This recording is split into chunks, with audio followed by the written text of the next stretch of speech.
This is the Lone Crater YouTube. We hope this video helps.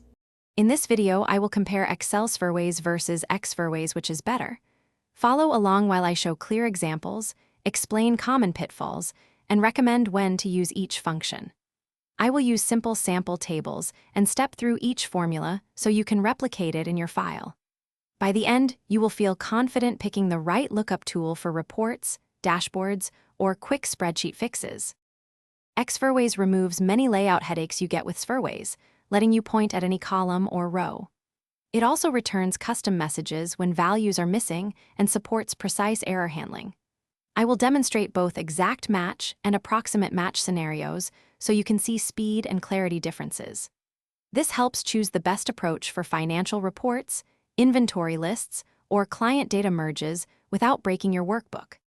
If you're finding this helpful, please subscribe and like. It really helps the channel grow.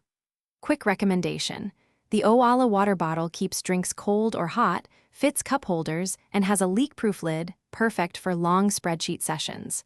I keep one on my desk and it saves trips to the kitchen. Check the description for the link and other deals. Now let's get back to the video. Use Sverweis if you need compatibility with older spreadsheets or coworkers still on legacy versions. Prefer Xverweis for modern workbooks because it reduces nested formulas and improves maintainability. I will show trade-offs like performance on large tables and how to replace common nested index match patterns.